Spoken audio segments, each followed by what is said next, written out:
So, hello to all. I will start talking about IPv6, and we later have a panel on the issue, so we can also answer some questions. And probably there are many questions about this issue, IPv4 and IPv6. But the main idea for my presentation today is to give you some update on why IPv6 is happening and how is it happening today. Because my main idea is that it's something that is happening today, something real. And we will see, even there are different speeds for IPv6 in different countries and regions, we will see that all the statistics show a very high increase in the numbers of traffic, of customers, and even prefixes, and all these things. So first, I'm working for RIPE NCC right now, so I will explain shortly what do we do in RIPE NCC. We are the RIR for the Europe, Middle East, and Central Asia region. So we basically manage internet numeric resources, let's say AS numbers and IP addresses, both IPv4 and IPv6. In addition to that, we also keep a database, Drive database with all information related with these resources, contact information, and even a routing registry associated with the prefixes. We are independent, not for profit, and we are membership based. So we have members that pay an annual fee, and that's the money we have to do all our things. We try to keep neutral, transparent, open, etc. Okay. We have 5 RIRs around the world. We receive resources, numeric resources from IANA. It's the one that manages the numeric resources and provides allocate resources to the different RIRs. We have ARIN, LACNIC, AFRINIC, and APNIC as well, in addition to RIPE NCC. So the first idea, shortly, is the why IPv6. I mean, a lot of people are really reluctant of a new protocol. Why are they changing this protocol that I already know about? I'm confident everything is working. Okay, so there is it's a little bit curious that in our world, technology world, is one that changes, things change quite fast. 10 years ago, we didn't imagine what's happening today. But with IPv6, something that people keep trying not to go for that. Something people try to keep on IPv4. Something different than in other technologies. So why IPv6? We can say that the first main reason was the IPv4 address exhaustion. This is something that came beginning the 90s. There are already some concerns about exhaustion of IPv4 addresses because at the beginning of the internet, the addresses were managed not very efficiently.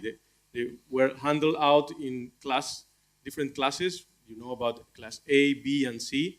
And if they still do that, the addresses will have exhausted in 94, it was expected to be.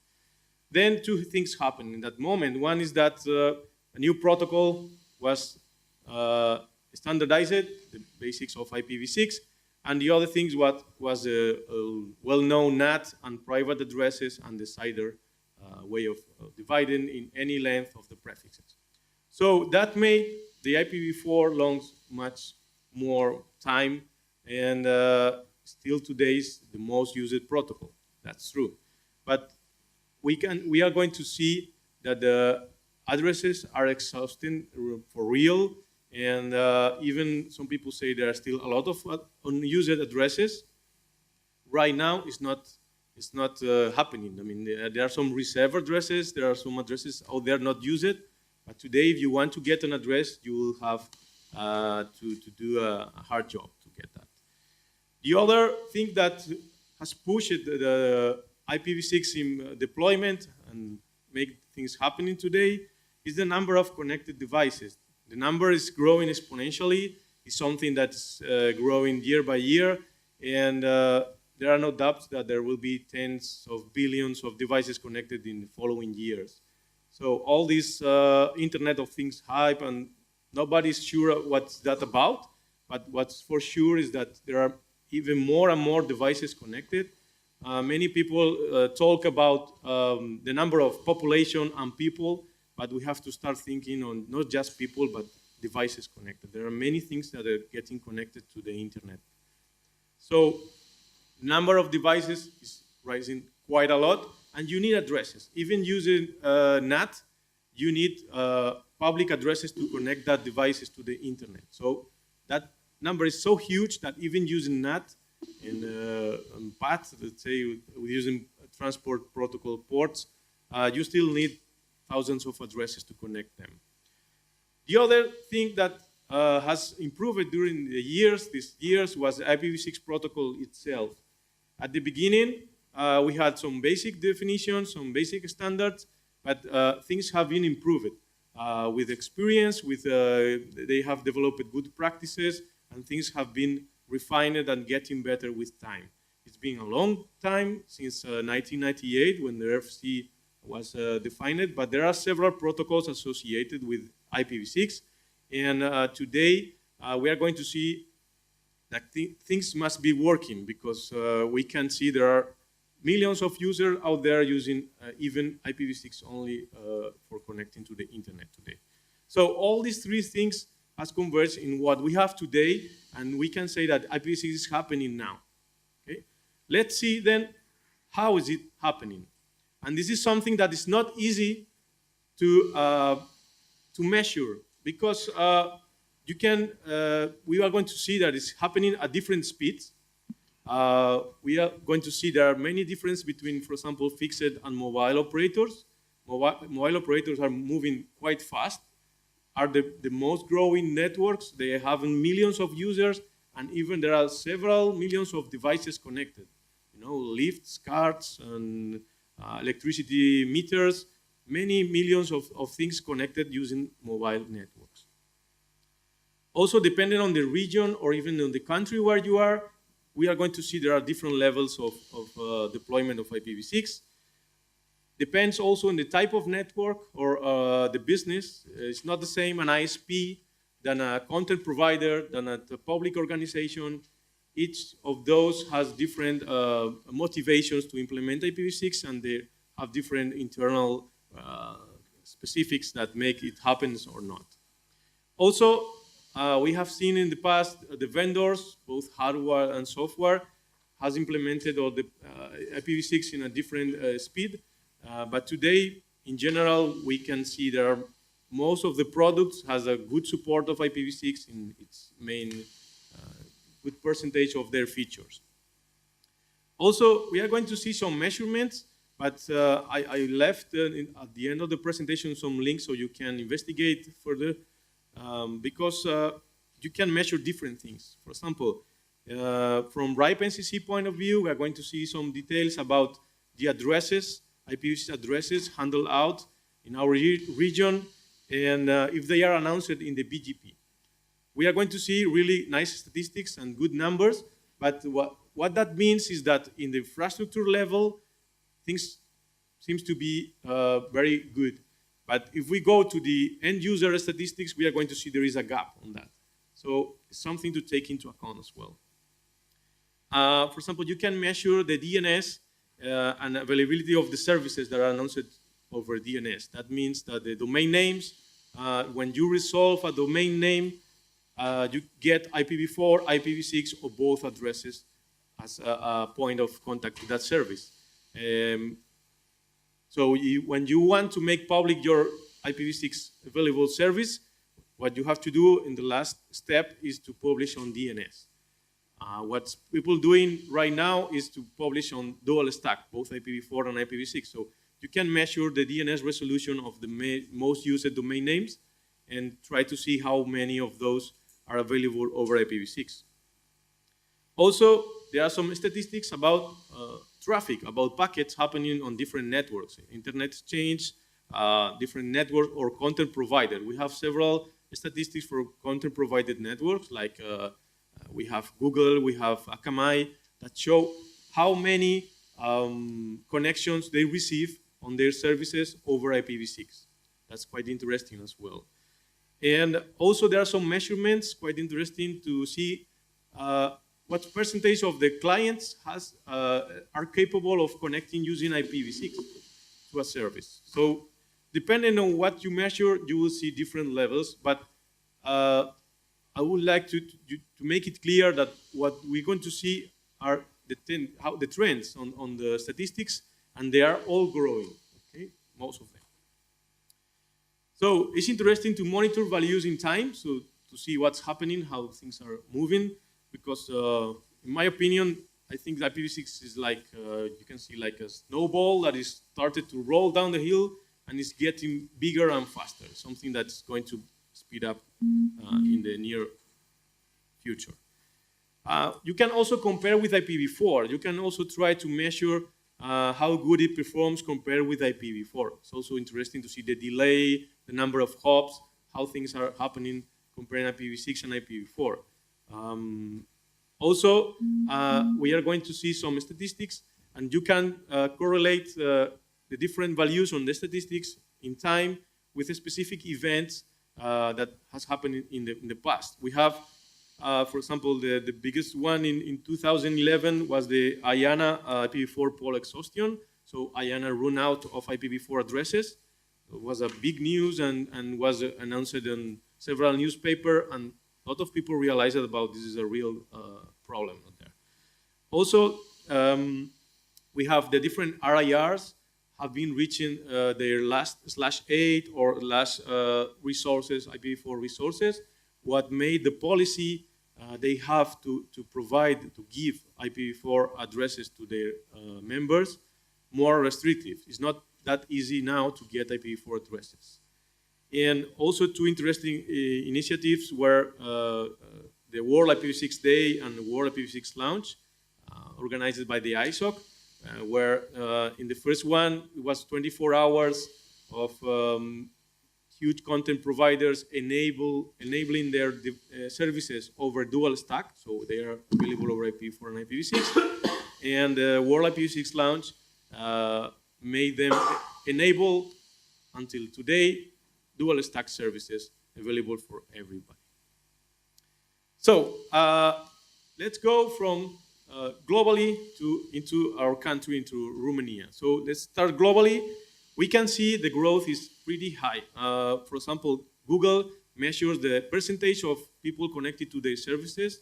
Google has all their search engine, Google Docs, YouTube belongs to Google. They have huge amount of services that are quite used by people out there, and they have already reached over 14% of their traffic over IPv6, native IPv6.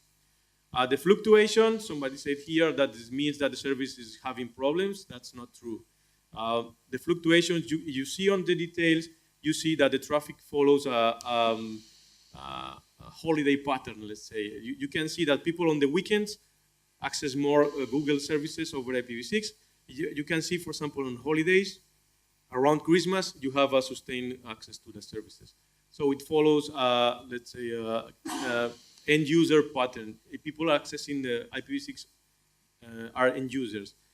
You see in some other graphs, you can see with lower levels, you can see the opposite. There are some patterns where you see the people access over IPv6 during the weeks. So they are using their company's connection to access IPv6 services. We can see also from Epnic Labs the amount worldwide of IPv6 capable hosts connecting to services. It's over 6%, almost 6.5%. And they also show you of those IPv6 capable ones, which ones prefer IPv6 over IPv4 that are almost the same.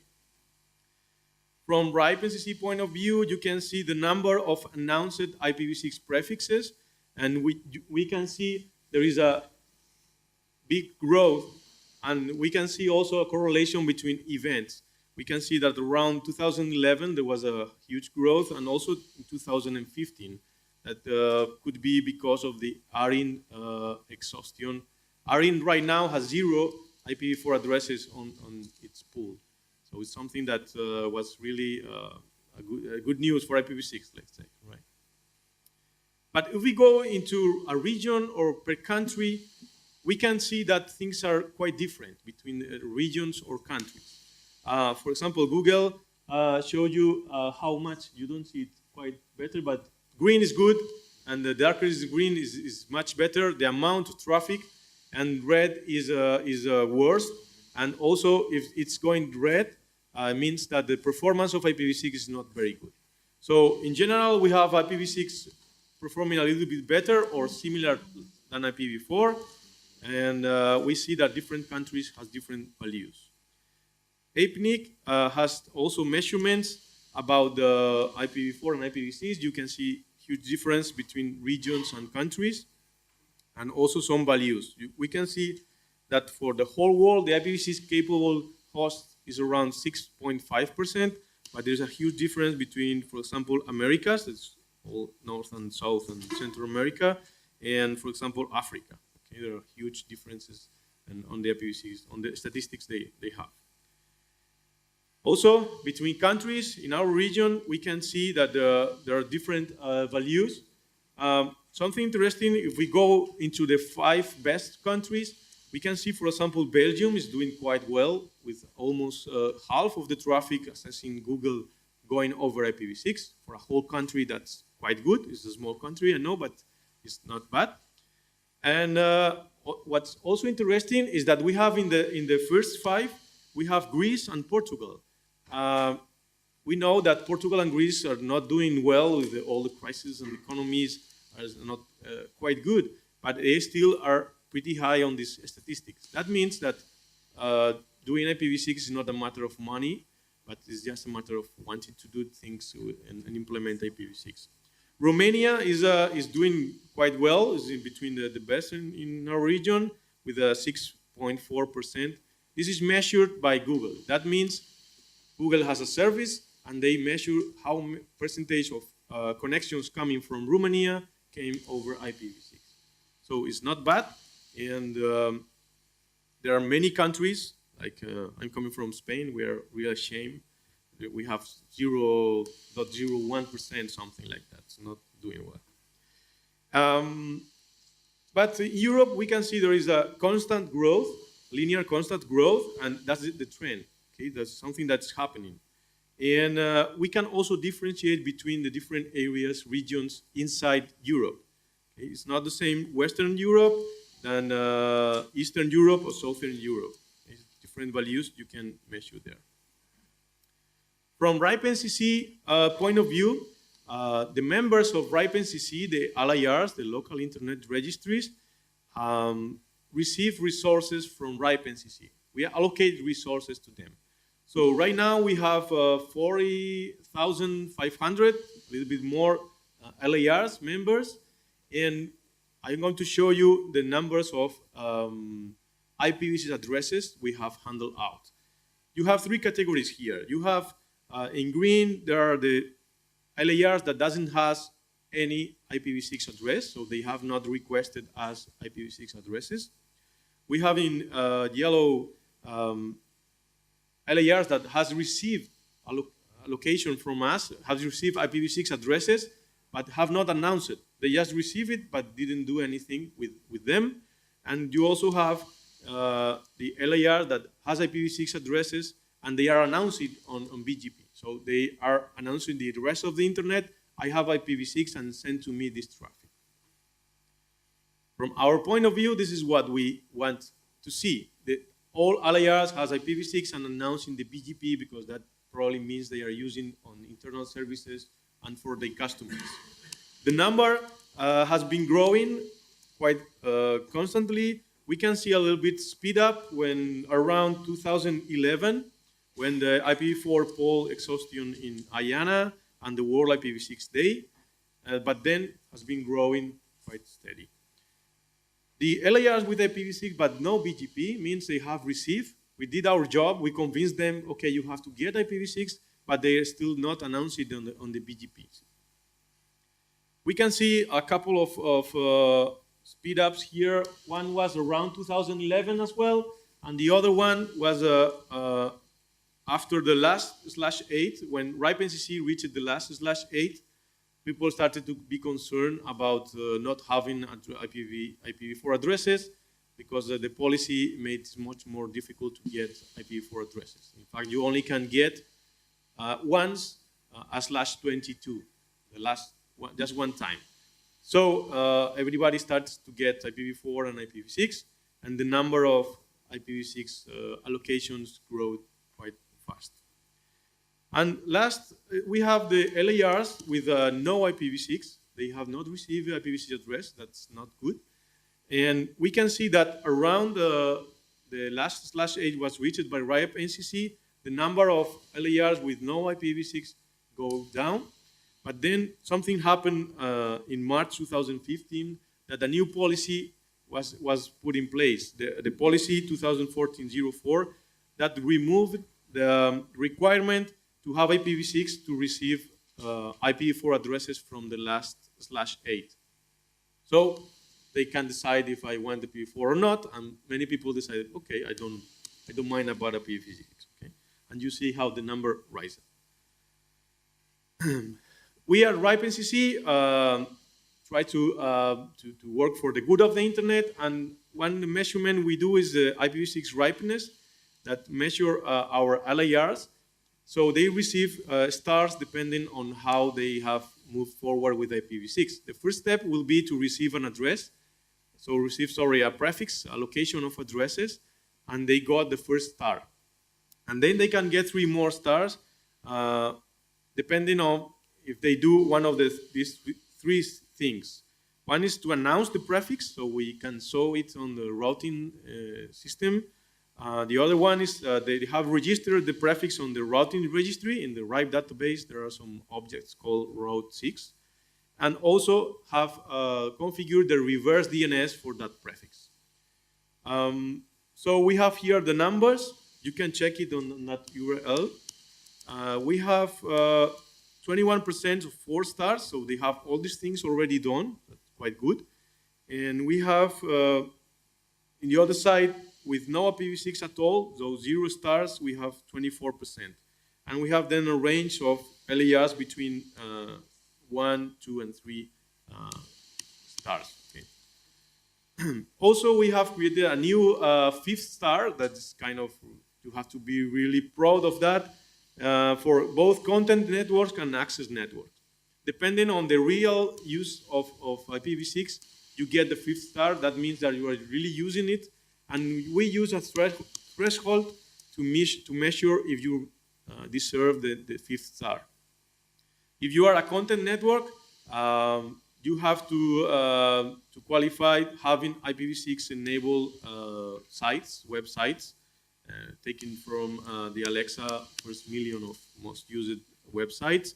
Or if you are an access network, what's measured is the number or percentage of IPv6 enabled users you have in your network. So how many customers do you have that are using IPv6 from your network? So let's go even with more details about Eastern Europe and Romania. We can see that there are big differences between countries, and we can see that Romania is doing well, is in the 2nd place. This is measured from APNIC Labs. So that means that the percentage of IPv6 capable hosts, okay? And almost the same values you have for IPv6 preferred. So it's not doing bad, but I think it's still a lot of things to do. If we look into RIPE NCC statistics of these different countries, we can see of the number of LARs of each country, how many of them are already announcing the IPv6 prefix they have received, or they only have the prefix but don't announce it on the BGP, or doesn't have IPv6 at all. More or less, they are looking the same in percentage, but we can see some specific things to take into account. For example, Poland is doing better than the other ones, with almost 47% of their prefixes being announced on the BGP. That's quite good, almost 0.5% of the prefixes. There are also Belarus and Czech Republic that has a 55 and 59% of LARs that has IPv6 addresses but are not announcing. They are not using that addresses. That's not good. And Which way around, sorry?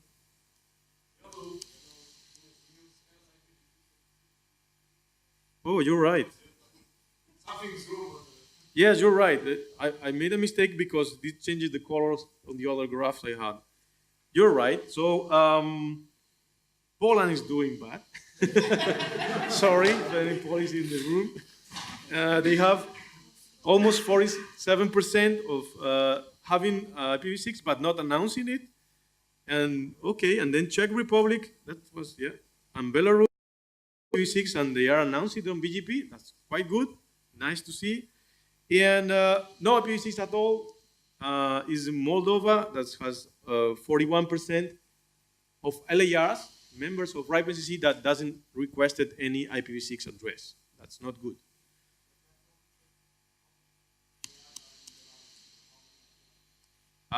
Yeah, that's a good question. I have that graph. I can send it to you or show it to you, but because the different countries are many different number of LARs. Yes, Russian Federation has 1,300 and Romania has 120 around that. But in percentage shows a little bit what the country doing. But yes, the numbers of LARs are quite different between countries. So if we go to Romania, we can see that there are 38 LARs, 32% already have 4 stars by ripeness.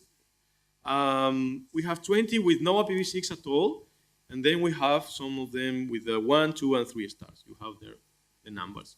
And we can see that how was the trend on the numbers over time, and we can see there is a similar pattern than we have seen for the whole region, for the whole numbers of LARs in RIPE NCC. We can see that all the graphs are growing. We have some 1 year or more than a year where the number of prefixes announced didn't grow, but now it's still growing.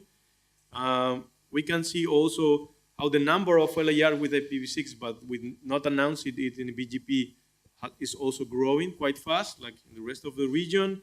And also we see the same pattern of growing of number in LARs that doesn't have IPv6 at all, similar to the whole region.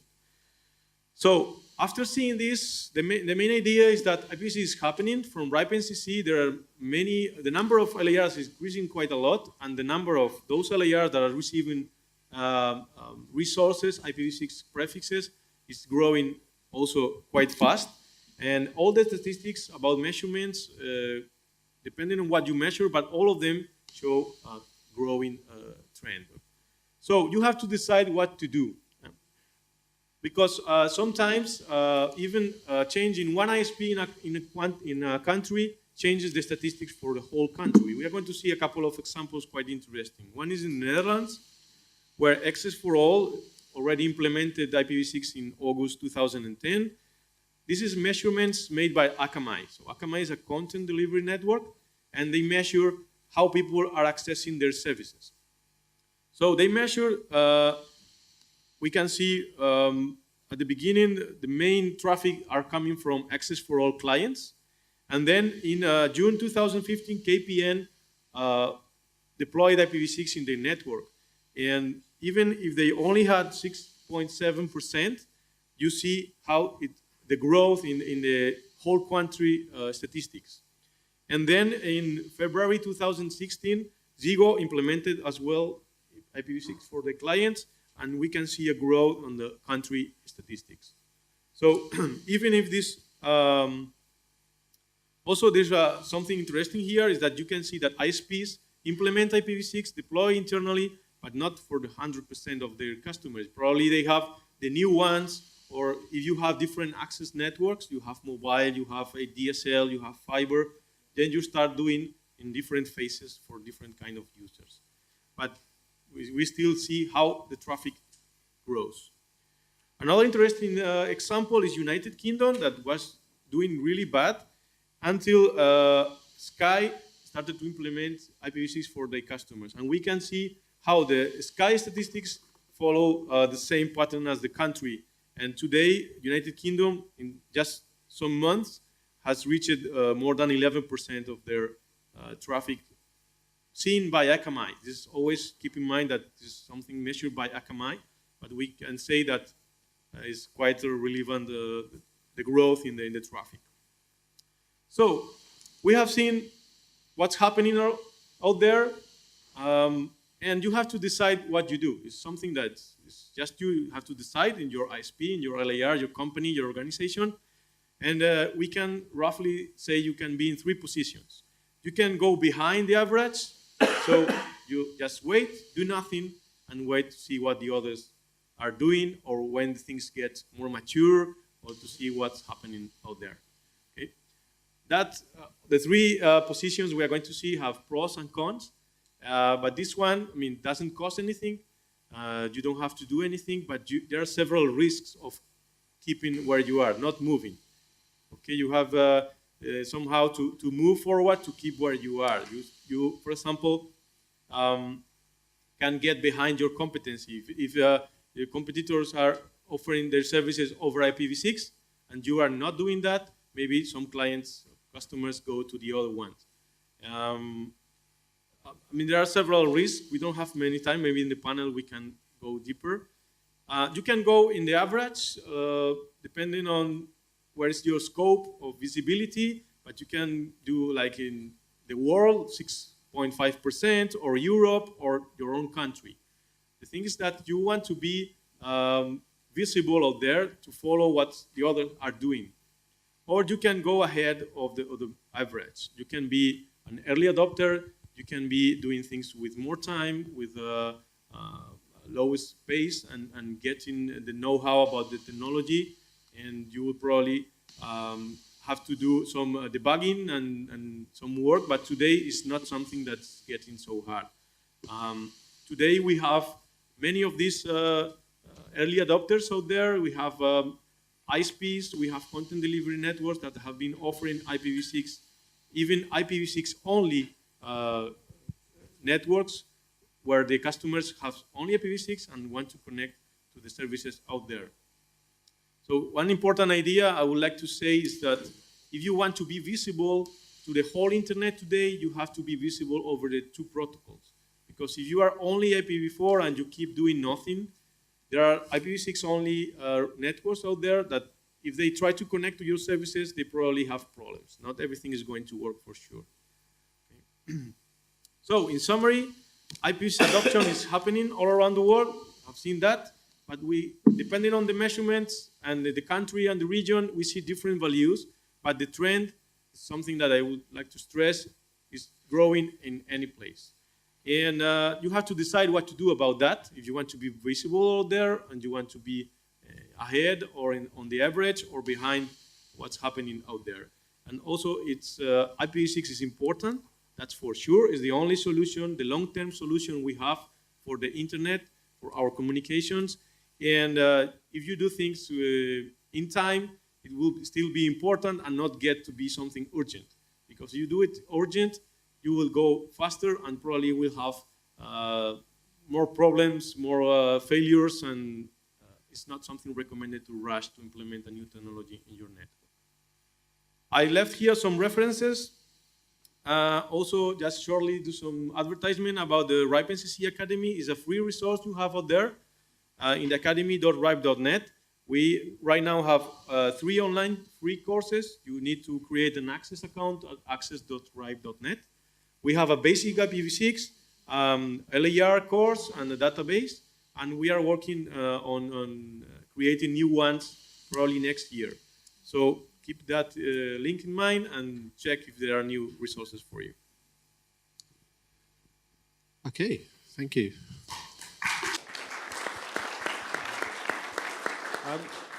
We're getting a bit pushed for time. I will take some questions if there are any, but before I do, could I ask Lucian and the panelists to come up and assemble themselves while we're taking a couple of quick questions maybe, and that will save a bit of time. Yeah, 4 people, yeah. Sorry, there was a question just there. Yeah. Sorry, could you use a microphone? There's just one behind, I think. I just wanted to ask you, where is the graph for Romania, for IPv6 in Romania, from Akamai? Why didn't you include it in the slides? I didn't go into details of traffic in the country. I just showed. Because I think it would have been very interesting. You can see that Romania went down. Yeah. So there are some reasons behind that. Okay, yes, you're right. Traffic measured from Akamai, the number of clients coming from Romania is going down.